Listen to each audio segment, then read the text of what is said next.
Program Director, it's my singular honor and pleasure to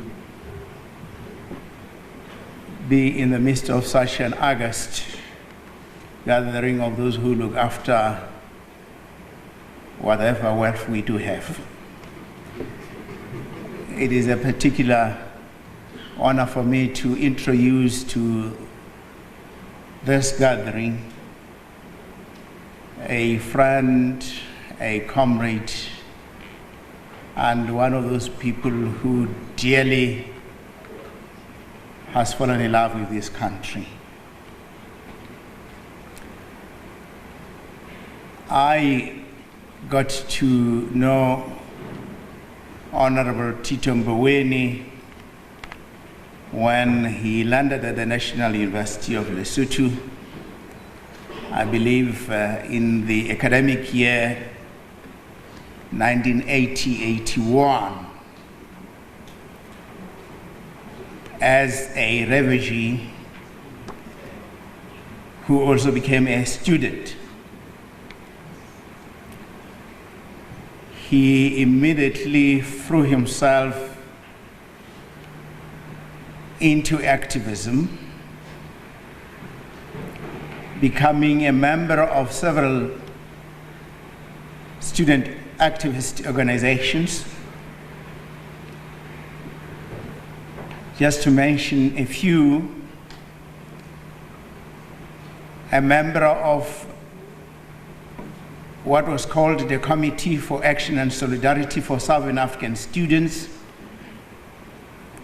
which was committed to mobilizing public opinion both here and elsewhere against the oppressive regimes of South Africa, Namibia, and Rhodesia, as it then was called. He was also a member of the Union of South African and Namibian Students that operated on campus as well. He became a member of the Student Representative Council, and I do recall he was also an editor of a student magazine called the Clarion Call. In the meantime, he was doing a few unlawful things as an underground member of the African National Congress in the country. Upon his completion of his Bachelor of Arts, we then collided again in the United Kingdom, where I was pursuing my master's, and he too was doing the same with the University of East Anglia. I took note again that even then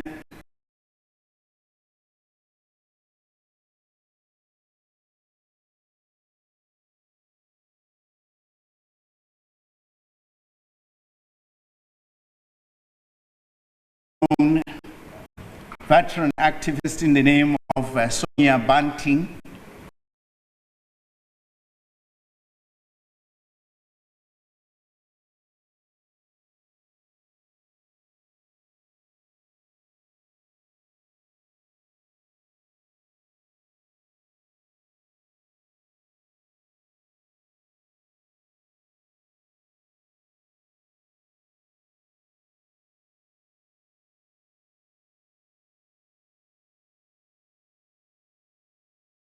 upon by none other than President Mandela to become the Minister of Labor in South Africa. I guess he would have been one of the youngest ministers. And don't get deceived by the hair that he's losing.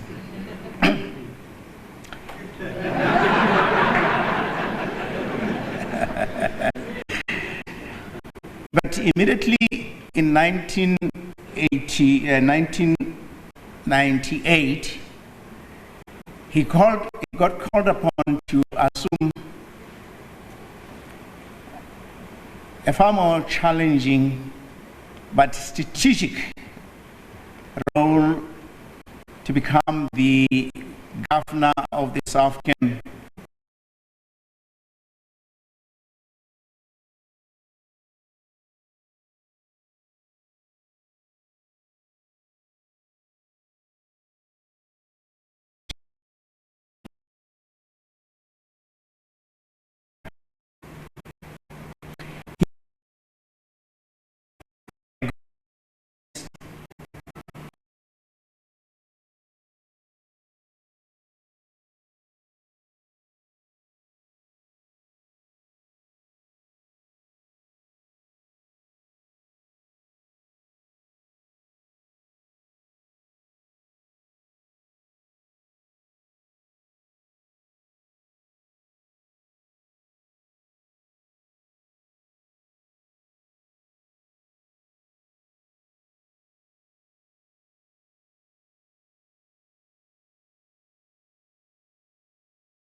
Northwest University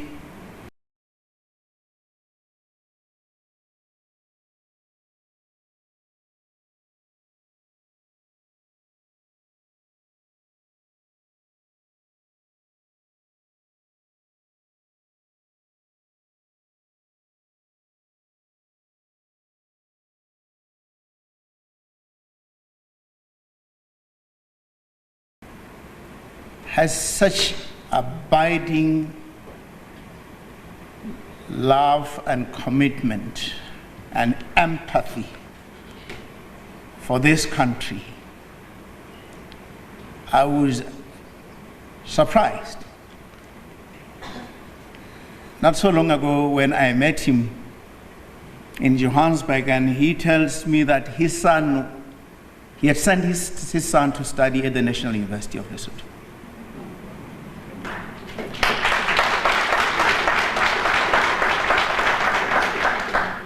Such was a vote of confidence in our university, but also an affirmation of how he felt the university was central to his molding, which indeed it was.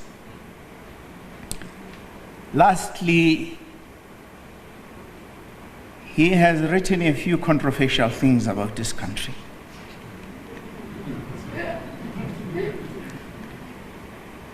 That include his own perspectives and views about what the emerging configurations in the region or sub-region should be for the betterment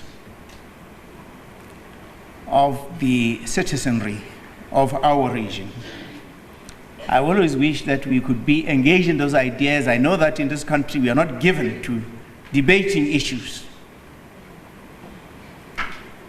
But he has generated quite a lot of interesting views about what he would wish would happen to the sub-region.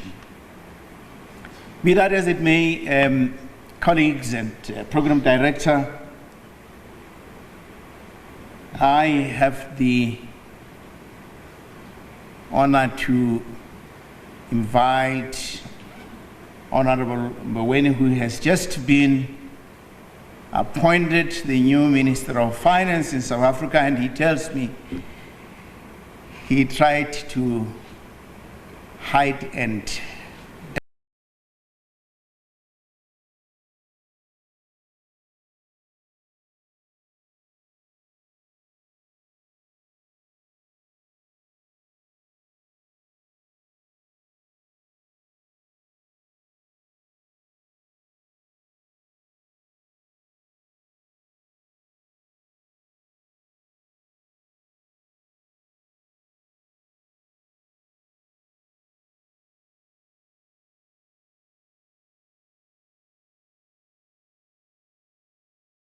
Mboweni to deliver his address to this August meeting. Thank you very much.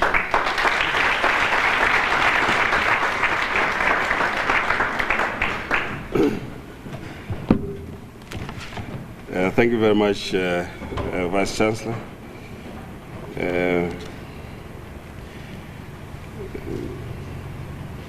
We got talking just now, and he says, you know, there are few of us who are still alive from our group at the university. So-and-so has died, so-and-so has died, and so has died.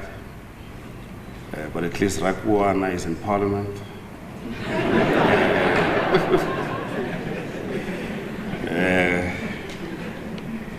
It just made us feel very, very old.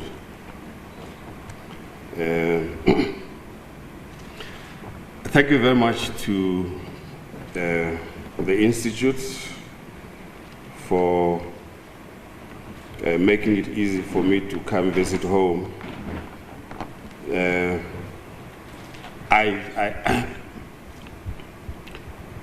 I thought that coming to Lesotho was easy for me because I'm just going home after all, just like my weekend. So my assistant yesterday says, no, you just can't go. You need to ask for permission from the president. I said, you see, these are the things I was trying to avoid. You can't go anywhere without asking for permission. So I said, why should I ask for permission? She says, the problem is that you have not read your induction documents as yet. So one of the rules is that you should be given permission to travel outside the borders of South Africa. I say it's precisely for that reason that I don't like this border, because it doesn't make sense to me.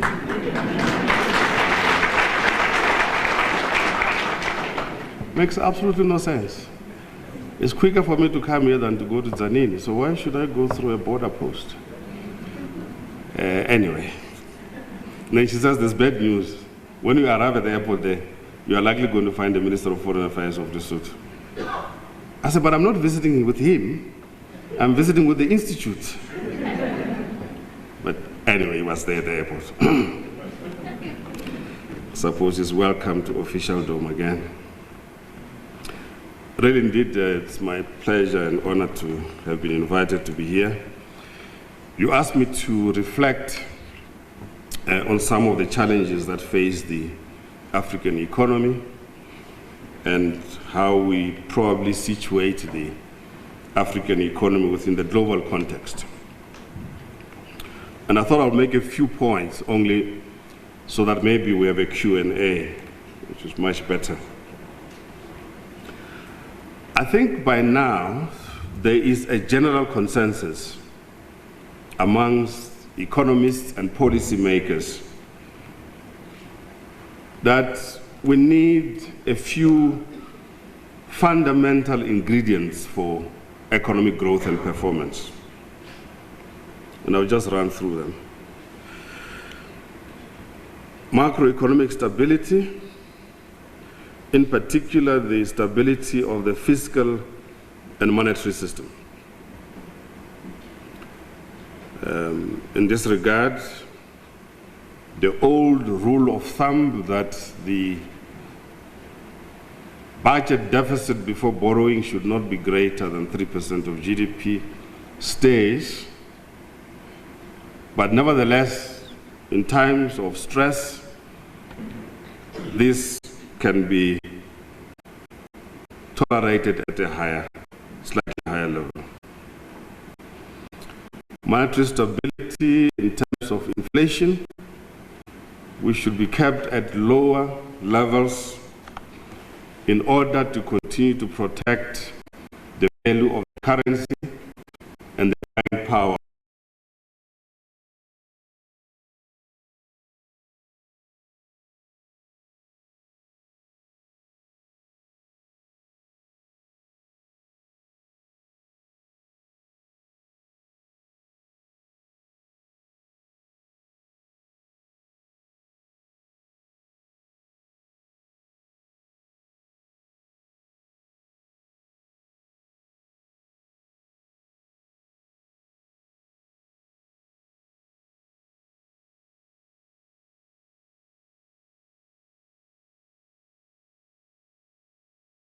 are not that bothered whether inflation is high or low.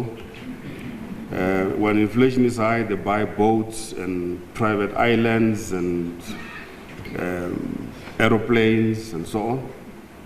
And they can easily go and buy flats in London and New York. But the working class can't. They are stuck in the country. So monetary stability with inflation at a low level is key for the working class. Secondly, institutional stability is critical for growth, but also credibility. In this